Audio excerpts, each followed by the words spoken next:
আসসালামু আলাইকুম। এই সেই ইরফান ওরফে আকাশ মণ্ডল, যিনি একাই ঠান্ডা মাথায় খুন করেছেন মালবাহী জাহাজে ৭ জনকে। এর মধ্যে একজন জীবিত থাকলেও তার অবস্থা আশঙ্কাজনক।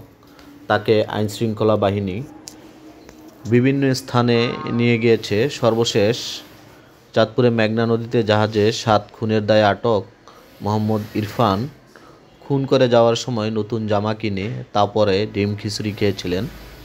৩০ ডিসেম্বর রাত ৯টায় এ তথ্য নিশ্চিত করে নৌপুলিশ সুপার সৈয়দ মুশফিক। তিনি বলেন, আমরা ইরফানের দেওয়া তথ্য মতে ঘটনার সাথে সম্পৃক্ত সকল স্থানসহ সব কিছু উদ্ঘাটন করেছি। রিমান্ড চলছে, রিমান্ড শেষেই জানানো হবে। তারই পরিপ্রেক্ষিতে আজকে তাকে আদালতে নিয়ে আসা হয়েছে।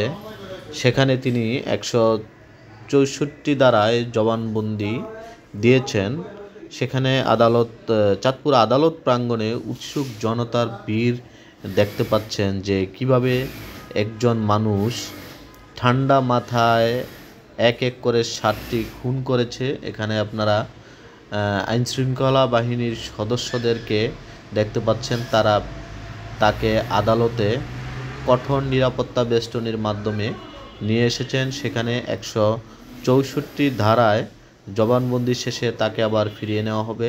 সেই ইরফান ওরফে আকাশ মণ্ডলকে কিভাবে একটি লোক এক এক করে ৭টি মানুষকে ঠান্ডা মাথায় খুন করতে পারে, তার এই স্বীকারোক্তিমূলক জবানবন্দি দিয়েছেন এই ইরফান ওরফে আকাশ মণ্ডল। তিনি খুন করে ঠান্ডা মাথায় সেখান থেকে বেরিয়ে খুলনার বাগেরহাটে চলে গিয়েছিল। সেখান থেকে আইনশৃঙ্খলা বাহিনী তাকে গ্রেপ্তার করে চাঁদপুরে নিয়ে আসে এবং তার ২ দিনের রিমান্ড দিয়েছিল। সেখানে সেই রিমান্ড শেষে তাকে আজকে ১৬৪ ধারায় জবানবন্দি দেওয়ার জন্য আদালতে উপস্থিত করা হয়েছে। সেখানে আদালত প্রাঙ্গণে বিপুল সংখ্যক জনগোষ্ঠী, এখানে আপনারা দেখতে পাচ্ছেন বিপুল সংখ্যক জনতা, উৎসুক জনতা তাকে এক নজর দেখার জন্য আদালত প্রাঙ্গণে এসে উপস্থিত হয়েছিলেন। ধন্যবাদ আপনাদেরকে। পরবর্তী ভিডিওতে আবার জানানো হবে।